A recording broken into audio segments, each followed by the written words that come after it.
बिस्मिल्लाहिर्रहमानिर्रहीम, अस्सलाम वालेकुम। मैं फैज़ान रिजवी और आप मेरे यूट्यूब चैनल और फेसबुक पेज देख रहे हैं। आज 16 जनवरी 2023 है, दिन है जी मंडे पीर का। 327 रोज़ आज मुकम्मल हो गए रूस और यूक्रेन के दरमियान जारी जंग को। सबसे पहले तो बात करेंगे मैदान जंग की। आप में से बहुत सारे व्यूअर्स पूछ रहे थे कि मैदान जंग की फ्रंट लाइन्स की क्या सूरत हाल है, रशिया के ऑपरेशन और यूक्रेन की रेजिस्टेंस के हवाले से बताएं। तो उस हवाले से सबसे पहले बात करेंगे और फिर बात करेंगे नेटो ने भी अपना ही एक अखाड़ा लगाया हुआ, एक मैदान जंग सजा हुआ। नेटो ममालिक आपस में किस मामले को लेकर लड़ रहे हैं वो डिटेल्स भी आपके साथ शेयर करूंगा। उससे कबल मैं आपको बता दूं, ये आपको मैप नजर आ रहा होगा, इसमें जो लड़ाई चल रही है वो सदर्न यूक्रेन से ज्यादा ईस्टर्न यूक्रेन के अंदर लड़ाई चल रही है। गुज़िश्ता 2 हफ्तों की अगर हम बात करें तो खबरों में रहा और हम भी डिस्कस करते रहे सोलेडार, और अभी भी सोलेडार जो है वो खबरों में है, क्योंकि वैगनर्स की जानिब से सोलेडार का कंट्रोल संभालने और रशिया की डिफेंस मिनिस्ट्री की जानिब से ऑफिशियल अनाउंसमेंट सोलेडार की विक्ट्री की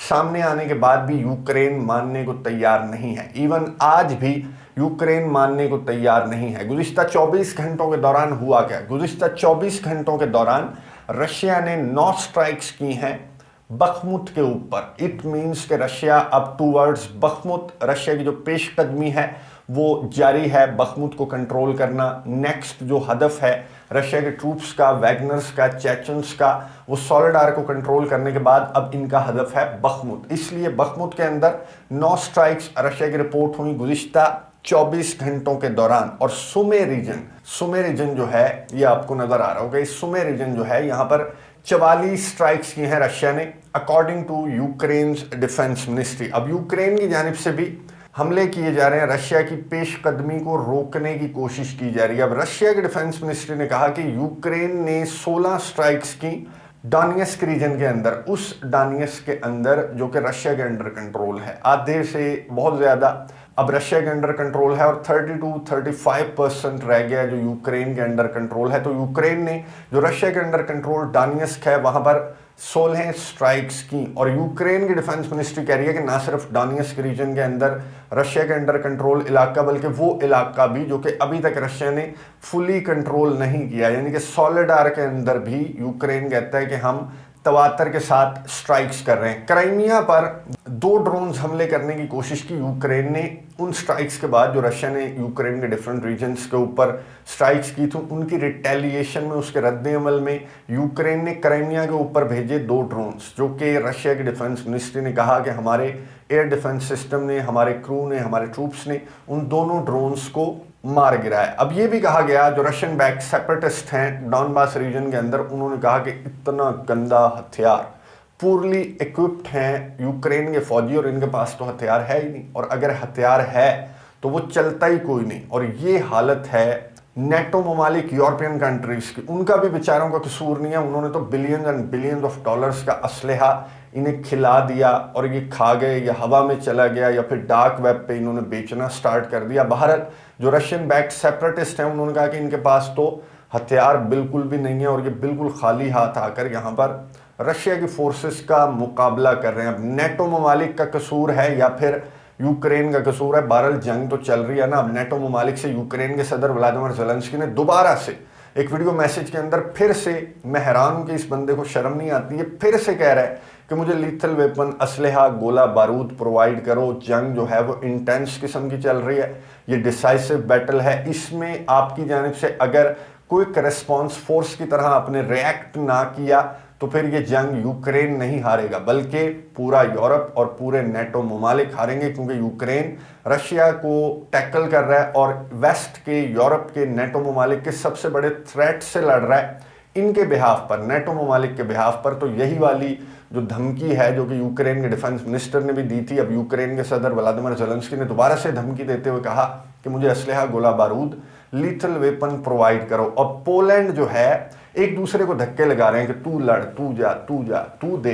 अब पोलैंड ने एक स्टेटमेंट जारी की और ये कहा कि जर्मनी, तुम टैंक क्यों नहीं दे रहे? तुम टैंक प्रोवाइड करो यूक्रेन को। जो लेपर्ड 2 टैंक मांग रहे हैं यूक्रेन के सदर व्लादिमीर ज़ेलेंस्की, वो कह रहे हैं कि ये जंग उनकी नहीं है, बल्कि वो हमें प्रोटेक्ट कर रहे हैं रशिया के थ्रेट से उन्हें टैंक प्रोवाइड कर दो, और जो भी लीथल वेपन गोला बारूद यूक्रेन के सदर व्लादिमीर ज़ेलेंस्की मांगते हैं, हमारी प्राइवेट आर्मी को लीड कर रहे हैं, हमारे बिहाफ पे लड़ रहे हैं, अपना खून बहा रहे हैं, हमारा खून बहने नहीं दे रहे, तो इन्हें टैंक्स दे दो। ये पोलैंड की जानिब से जर्मनी को कहा गया, वो जर्मनी जिनके डिफेंस मिनिस्टर ने आज रिज़ाइन कर दिया ऑफिशियली। इन्होंने 2-3 रोज़ कबल अनाउंस किया था कि मैं रिज़ाइन कर दूंगा, और ये रिज़ाइन क्यों किया इन्होंने? इन्हीं टैंक्स के मामले पर। जर्मनी टैंक्स नहीं देना चाहता, ये मेन बैटल टैंक्स हैं जर्मनी के, जो कि जर्मनी नहीं देना चाहता, और वो डायरेक्ट इस तनाज़े के अंदर रशिया के साथ टक्कर नहीं लेना चाहता है, जो भी उसके कंसर्न्स हैं। लेकिन अब नेटो ममालिक जो हैं वो फोर्स करने लगे हैं जर्मनी के चांसलर ओलाफ शॉल्स के ऊपर।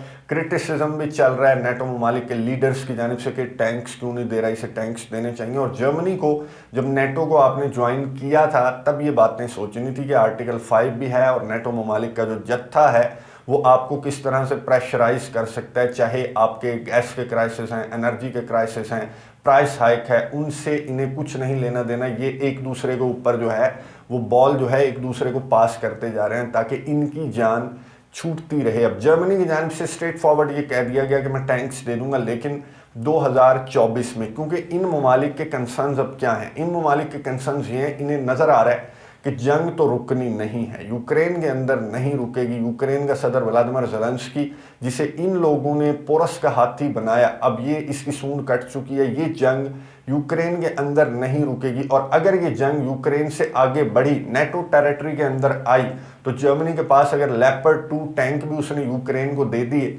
तो फिर जर्मनी रशिया का मुकाबला कैसे करेगा? और रशिया की जानिब से स्टेटमेंट भी यही सामने आई। रशिया के क्रेमलिन के जो तर्जमान हैं दिमित्री पेस्कोव, उन्होंने ये कहा कि दे दो टैंक्स, दे दो लीथल वेपन दे दो, और ये भी उसी तरह से जलेगा ये असलहा गोला बारूद। और ये जो यूके के और जर्मनी अगर देता है टैंक्स, तो ये टैंक्स भी ठीक उसी तरह जलेंगे जिस तरह से दीगर असलहा गोला बारूद यूक्रेन के अंदर मैदानी जंग में आने से पहले हमने जलाकर राख कर दिया। क्रेमलिन के तर्जमान दिमित्री पेस्कोव की स्टेटमेंट सामने आई जब एक दूसरे को नेटो ममालिक धक्के लगा रहे हैं और एक दूसरे को क्रिटिसाइज कर रहे हैं, बॉल एक दूसरे की तरफ पास कर रहे हैं, और साथ ही बेलारूस और रशिया की जो एयर ड्रिल्स हैं उनका भी आगाज हो गया। हेडलाइंस के अंदर है, कीव के अंदर, यूक्रेन के अंदर हाई अलर्ट है, क्योंकि इन्हें ये लग रहा है, कीव की इंटेलिजेंस भी है और नेटो ममालिक को ये लग रहा है कि हो सकता है कि बेलारूस की साइड से रशिया हमला कर दे यूक्रेन के ऊपर, और इसी वजह से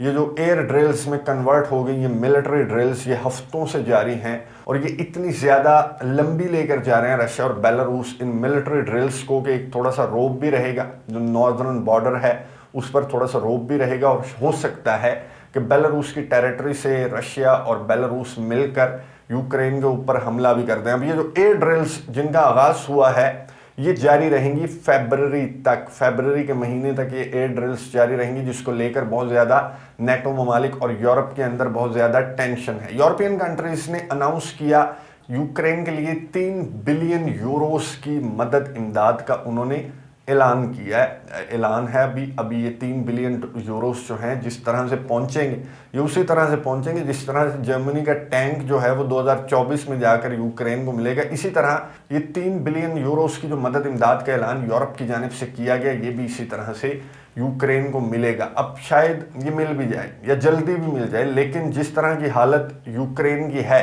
जिस तरह से यूक्रेन के सदर व्लादिमीर ज़ेलेंस्की मांग रहे हैं, कटोरा सामने रख रहे हैं, हर वीडियो मैसेज के अंदर वो असलहा गोला, उनका वीडियो मैसेज कंप्लीट नहीं होता जब तक वो ये ना कह दें कि मुझे दे दो। अब मैं ये हैरान हूँ कि वो जो दिया इन्हें असलहा गोला बारूद, वो कहाँ गया? जो रिपब्लिकन्स का मुतालबा है कि जो पहले असलहा गोला बारूद दिया, billion and billion of dollars दिए, उसका हिसाब तो दे दो। उसका हिसाब दिए बगैर तुम्हें हम मज़ीद असलहा गोला बारूद कैसे दे दें? तो ये अब यूक्रेन के सदर व्लादिमीर ज़ेलेंस्की की जब मुंह इतना खुल गया है मांगने की, उन्हें आदत पड़ गई है, तो अब जर्मनी जिस तरह का जर्मनी का स्टांस उसने ले रखा है अपने टैंक्स को लेकर, तो मेरे ख्याल से वो दुरुस्त है। कितना ज़्यादा असलहा गोला बारूद देंगे जब रिजल्ट्स ही नहीं नज़र आ रहे, मैदानी जंग के अंदर भी नहीं नज़र आ रहे। जो भी जंगें अमेरिका ने रशिया के साथ छेड़ी थी गुज़िश्ता साल 24 फरवरी से कबल, जब ये ऑपरेशन रशिया का स्टार्ट हुआ, उन तमाम जंगों के अंदर, उन तमाम मैदानों के अंदर रशिया से अमेरिका को, नेटो ममालिक को शिकस्त खाना पड़ रही है, चाहे वो एनर्जी क्राइसिस हो, प्राइस हाइक हो, महरूम करने का जो मामला कि आइसोलेट कर देंगे रशिया को, आइसोलेट भी रशिया को ये नहीं कर सके, रशिया को ये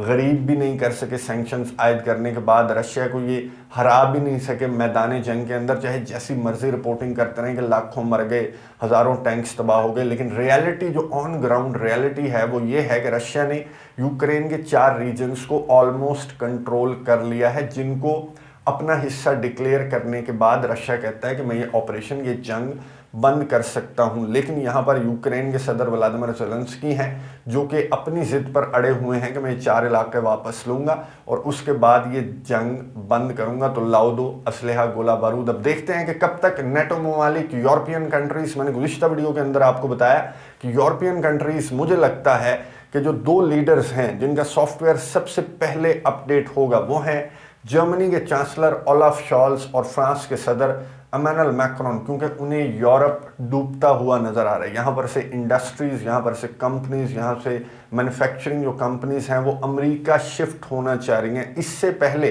कि यूरोप की इकोनॉमी डाउन टू अर्थ चली जाए और यहाँ से जो मैन्युफैक्चरिंग कंपनीज़ हैं वो छोड़ कर यूरोप को, मेड इन यूरोप का इख्तिताम हो जाए। इससे पहले ही ये दोनों लीडर्स, मुझे लगता है क्योंकि प्रोमिनेंट हैं, यूरोप के सबसे प्रोमिनेंट लीडर्स हैं, सबसे प्रोमिनेंट कंट्रीज़ हैं, तो ये दोनों लीडर्स जो हैं वो या यूक्रेन के सदर व्लादिमीर ज़ेलेंस्की को समझाकर या फिर किसी और रास्ते से इस जंग को बंद करने की कोशिश करेंगे। नज़र रखेंगे, आपको अपडेट्स देता रहूँगा। अगली वीडियो तक के लिए इजाज़त दीजिए। अल्लाह हाफ़िज़।